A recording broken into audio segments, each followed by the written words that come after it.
Un soldado romano eligió ser castigado. No fue un error de juicio, ni una falta de disciplina, ni un momento de debilidad producto del azar. Él lo pidió. Y mientras el látigo descendía con la precisión de un verdugo sobre su espalda ensangrentada, no dejó escapar un solo grito. Marco cerró los ojos y, en medio de aquel infierno de cuero y metal, sintió algo que no debería haber existido en aquel lugar. Sintió alivio. Si te preguntas cómo es posible que un ser humano encuentre consuelo en el dolor físico, te invito a que te suscribas a nuestro canal, donde desentrañamos los secretos más oscuros de la historia militar que los libros convencionales prefieren omitir.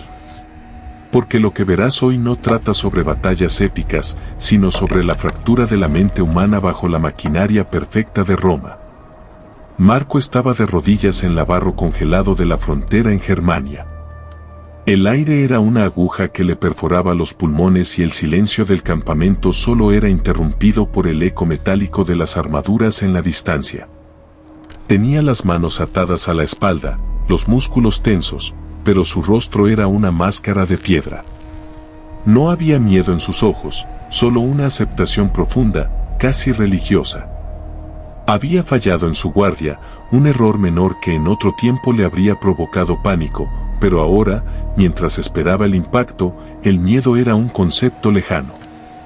Para Marco, la legión ya no era un ejército, era un mecanismo incesante que devoraba voluntades para convertir hombres en meros engranajes. En ese mundo, sentir era un lujo prohibido, pensar se había vuelto una actividad peligrosa y la duda era la antesala de una ejecución sumaria. Pero en ese preciso instante, mientras el centurión se acercaba, Marco comprendió algo que la mayoría de sus compañeros ignoraban: el castigo tenía un principio y un fin, a diferencia de la guerra, que era un vacío infinito. La disciplina romana no buscaba solo la obediencia, buscaba la aniquilación del individuo. Cada paso, cada ración de comida, cada hora de sueño estaba calculada para que el soldado olvidara quién era antes de vestir la lorica segmentata. Marco había visto a hombres volverse locos frente a él, consumidos por la incertidumbre de no saber si verían el amanecer, de no saber si el bosque que tenían enfrente escondía una flecha germánica o si el silencio de sus oficiales era el preludio de una masacre. La guerra es un caos sin forma, una sombra que te sigue a todas partes, pero el castigo era una estructura. Era un contrato social donde sabías exactamente lo que debías pagar. Y para un hombre que había perdido la capacidad de controlar su propio destino, el látigo era la única certeza que le quedaba en un mundo donde todo lo demás era humo. Recuerda que, si esta inmersión en la psicología de los antiguos soldados te atrapa, puedes apoyarnos compartiendo este video con otros apasionados por los misterios de la historia. Volviendo a los hechos, el fenómeno que Marco experimentaba era un mecanismo de defensa extremo. La dor, en su forma más pura y controlada, funcionaba como un ancla. Cuando la mente se deshilacha por el trauma de la marcha constante y la presencia constante de la muerte, la realidad se vuelve borrosa. El dolor físico lo devolvía al presente. Lo obligaba a reconocer que aún pertenecía al sistema, que aún era una pieza útil dentro del engranaje imperial. En Roma, ser castigado significaba que alguien aún te estaba observando, que no había sido descartado como basura. Ser ignorado, en cambio, era la verdadera condena, porque significaba que ya no eras parte de nada. Marco entendió esta verdad brutal durante una marcha forzada semanas atrás. Sus pies estaban destrozados, sus botas empapadas en sangre y su mente había comenzado a divagar, perdiendo la noción de la distancia y del tiempo. Cuando cayó al suelo, no fue el cansancio lo que lo levantó, sino el silbido del azote sobre su espalda. Aquel golpe, lejos de quebrarlo definitivamente, lo despertó de su trance. Desde aquel día, cuando el peso del miedo se volvía insoportable y sentía que su cordura se desmoronaba entre los árboles oscuros de las tierras bárbaras, Marco buscaba el castigo. No lo hacía por masoquismo, como entendería un observador moderno, sino por una lógica perturbadora de supervivencia psicológica. Necesitaba aquel recordatorio externo para no perderse en el abismo de su propia conciencia. Roma era una arquitectura de poder tan perfecta que no necesitaba cadenas físicas para retener a sus hombres, bastaba con el miedo y la necesidad de pertenecer. El soldado romano más eficiente no era aquel que temía más a la muerte, sino el que más temía la exclusión. Cuando el castigo se convierte en un refugio, el sistema ya ha triunfado por completo. Marco ya no era el hombre que se había alistado años atrás. Había sido pulido, lijado y reformado hasta que su voluntad se fusionó con la del imperio. Su dolor, su sufrimiento y su obediencia eran ahora propiedad de Roma. Al final, Marco no era un héroe ni un mártir, era la encarnación de un sistema que había logrado convencer a sus esclavos voluntarios de que el dolor era el precio justo por la seguridad de la servidumbre.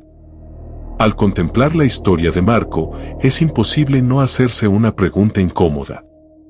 ¿Qué nos diferencia a nosotros de aquellos hombres en las tierras gélidas de la frontera? ¿Cuántas veces en nuestras vidas aceptamos el castigo, la humillación o la subordinación extrema solo para mantener la sensación de que seguimos perteneciendo a un grupo o a un sistema mayor? Tal vez Roma nunca cayó. Quizás solo se transformó, cambiando el uniforme de cuero y hierro por las estructuras invisibles que hoy nos mantienen en línea. Si esta historia te dejó pensando en los límites de nuestra propia libertad y en la delgada línea entre la disciplina y la sumisión, te invito a dejar tu opinión en los comentarios. ¿Es posible ser verdaderamente libre dentro de un sistema que exige nuestra total entrega? La respuesta, al igual que el destino de Marco, sigue oculta bajo el peso de la historia. Roma sigue aquí, solo ha cambiado de forma. Mantén la curiosidad viva y sigue acompañándonos en este camino por los rincones más profundos y olvidados del pasado. Porque la sombra de las águilas romanas no se desvaneció con el incendio de los palacios imperiales ni con el saqueo de las ciudades eternas. Se infiltró, como un gas invisible, en la arquitectura de nuestra propia psique. Cuando analizamos el caso de Marco, no estamos simplemente mirando un artefacto histórico polvoriento, estamos sosteniendo un espejo frente a una sociedad contemporánea que, aunque se cree liberada de las cadenas de antaño, ha perfeccionado las grilletes de la conformidad. La máquina imperial, en su esencia más pura, no dependía del acero, sino de la estandarización del deseo. Y eso es precisamente lo que hoy, en nuestra era de algoritmos y gratificación instantánea, sigue operando con una eficacia aterradora. Observemos por un momento la estructura de nuestras instituciones modernas. La jerarquía, el protocolo, la necesidad imperiosa de méritos cuantificables y la vigilancia constante del juicio ajeno no son sino ecos de aquel campamento gélido donde Marco buscaba su identidad. En el siglo XXI, el Coliseo ya no tiene gradas de piedra, sino pantallas de cristal. La arena se ha trasladado a la opinión pública, donde el escarnio es el nuevo castigo físico y la cancelación es la forma moderna de la exclusión social. El miedo al ostracismo, ese mecanismo que mantenía a los legionarios en fila a pesar de las heladas y el hambre, es el motor que mueve nuestra productividad, nuestras elecciones de consumo y hasta nuestras opiniones más íntimas. Somos, en muchos sentidos, soldados de una Roma sin fronteras geográficas, luchando por un estatus que el sistema nos otorga solo mientras mantengamos nuestra lealtad intacta. ¿Dónde reside entonces la autonomía del individuo? A menudo confundimos la capacidad de elegir entre una gama predeterminada de opciones con la verdadera libertad. Nos sentimos libres cuando podemos navegar por el infinito catálogo de una plataforma de entretenimiento, pero olvidamos que el algoritmo ya ha trazado el mapa de nuestras preferencias antes incluso de que hayamos hecho clic. Marco, en su rincón del mundo, creía estar sirviendo al Estado por un deber moral superior, cuando en realidad solo era un engranaje optimizado para la expansión del poder central. ¿No somos nosotros acaso los legionarios de nuestras propias pantallas, sirviendo a una maquinaria que se alimenta de nuestra atención, de nuestra angustia y de nuestra necesidad de validación constante? La servidumbre se ha vuelto tan cómoda, tan cargada de facilidades tecnológicas y distracciones digitales, que el esfuerzo de rebelarse parece, en comparación, un acto de locura innecesaria. La psicología del prisionero voluntario es un fenómeno que trasciende las épocas. El filósofo que observa a Marco comprende que la verdadera tragedia no es la opresión externa, sino la internalización de la voz del opresor. Cuando el soldado romano se despertaba cada mañana con la certeza de que su existencia solo cobraba sentido dentro de la cohorte, ya no era un hombre, era una extensión del escudo, un apéndice de la lanza. ¿Cuántas veces nos hemos despertado con la misma angustia, sintiendo que si no cumplimos con nuestras responsabilidades laborales, sociales o digitales, nuestra identidad se desmorona? La búsqueda de seguridad es, paradójicamente, la mayor amenaza contra nuestra soberanía personal. Preferimos la certeza de una cadena conocida a la incertidumbre de una selva virgen.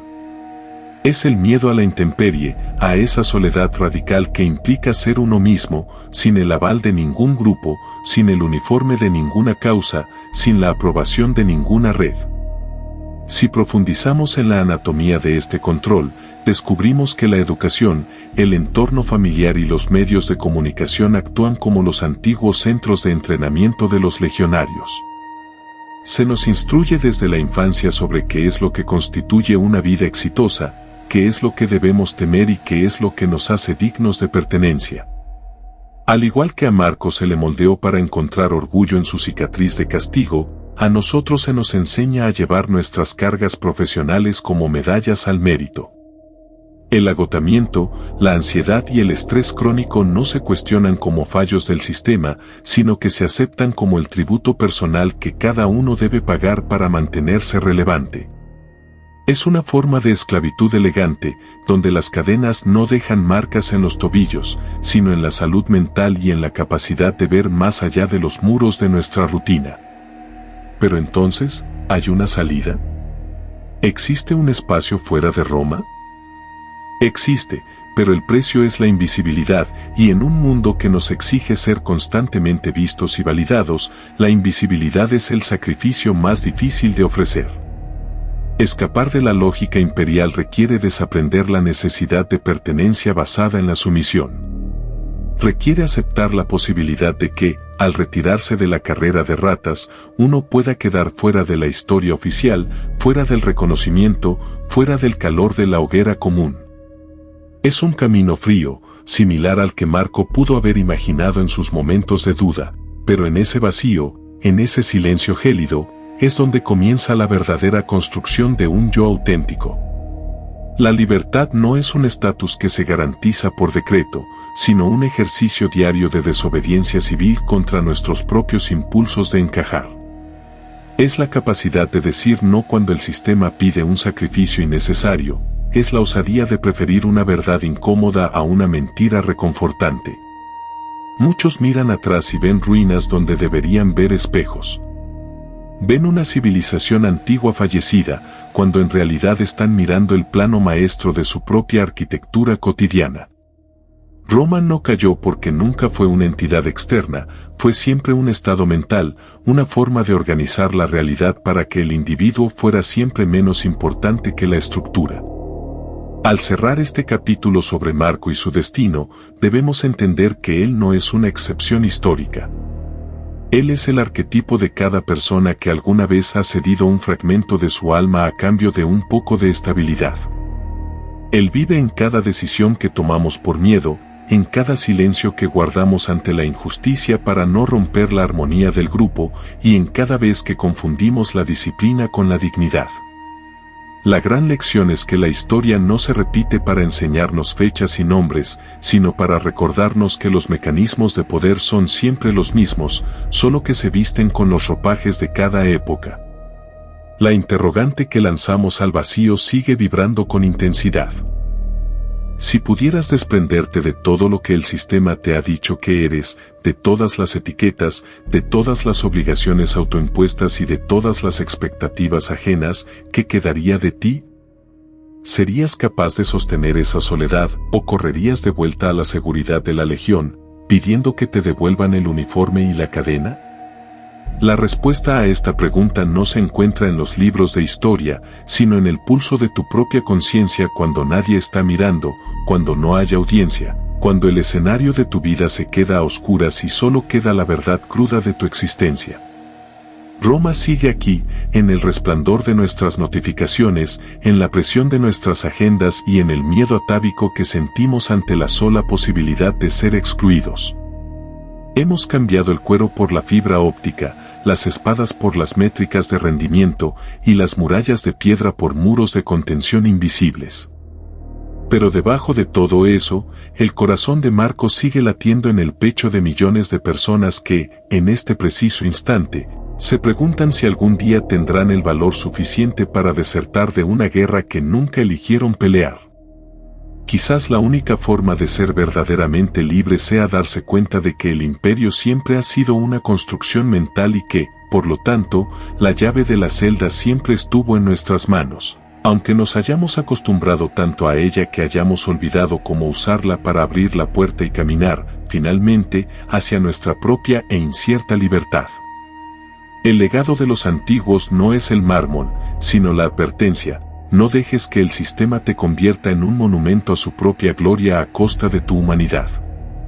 Porque al final de los días, cuando el polvo de la historia cubra nuestras propias ruinas, lo único que quedará, si es que algo queda, es la honestidad con la que supimos vivir, no la eficacia con la que supimos obedecer. La historia de Marco es, en última instancia, la historia de una elección que todos enfrentamos en silencio cada día. Y ahora, con el eco de las legiones desvaneciéndose en la distancia, la pregunta te pertenece solo a ti. ¿Qué camino vas a elegir cuando la próxima llamada a filas, en cualquiera de sus formas modernas, intente reclamar lo que queda de tu voluntad? La respuesta está en tus manos, tal como siempre lo ha estado, esperando a que te atrevas a ser, por fin, el único dueño de tu propia vida. Es una ironía cruel que, en la era de la hiperconectividad, la soledad se haya convertido en nuestro estado natural más temido. Nos esforzamos por construir un avatar digital que proyecte éxito y satisfacción, una máscara de mármol pulido diseñada para resistir el escrutinio de una multitud invisible que nunca llega a conocernos realmente. Al igual que los ciudadanos de la antigua Roma que buscaban la validación en el circo, hoy buscamos nuestra cuota de aprobación en los algoritmos, delegando nuestra identidad a un sistema que no nos reconoce como individuos, sino como datos, como simples activos de una economía de la atención que se nutre de nuestra inquietud. La verdadera rebelión no requiere de estandartes ni de gritos en la plaza pública. Es un acto silencioso, casi secreto, que ocurre cuando decides desconectar tu valor personal de la mirada de los demás. Es entender que tu valía no fluctúa según el impacto de tus palabras o la relevancia de tus logros externos. Al igual que aquel soldado que decidió dejar atrás su armadura para caminar descalzo bajo el cielo inmenso, la libertad comienza en el momento en que aceptas que no necesitas ser importante para nadie, salvo para ti mismo. Ese desprendimiento es el gesto más subversivo que puedes cometer contra una sociedad que te necesita dependiente, ansioso y constantemente insatisfecho para poder seguir funcionando. Mira a tu alrededor. Los templos modernos ya no se levantan con piedra, sino con expectativas ajenas. Nos han convencido de que el progreso es una línea recta que solo apunta hacia la acumulación, hacia la optimización del tiempo y la conquista de hitos que, al alcanzarlos, revelan su naturaleza hueca. Sin embargo, en el fondo, todos conservamos un vestigio de aquel antiguo instinto de supervivencia que nos recuerda que somos algo más que engranajes. Hay una paz inmensa, aunque a menudo aterradora, al admitir que el caos es inevitable y que la búsqueda de control absoluto es solo una forma sofisticada de encierro. La vida, en su forma más pura, no es un deber que cumplir ni una carrera que ganar, sino un lienzo donde la única firma que importa es la de tu propia coherencia. Al final del trayecto, cuando la ficción de la importancia personal se desmorone, no recordaremos los likes ni los aplausos. Recordaremos las noches en las que fuimos valientes, los momentos de honestidad brutal con nosotros mismos y esa sensación, a veces efímera pero siempre reveladora, de haber actuado en concordancia con lo que nuestra alma dictaba, incluso cuando el mundo nos exigía lo contrario. Esa es la verdadera victoria. No es una conquista sobre los demás, sino una conquista sobre nosotros mismos. Es el momento en que, finalmente, el eco de las legiones se apaga y te das cuenta de que el único imperio que siempre estuvo en tus manos gobernar era el pequeño, frágil y maravilloso territorio de tu propio espíritu. Haz que cada latido valga la pena, porque la batalla nunca fue contra el mundo, siempre fue, desde el principio, un viaje de retorno hacia tu esencia más olvidada.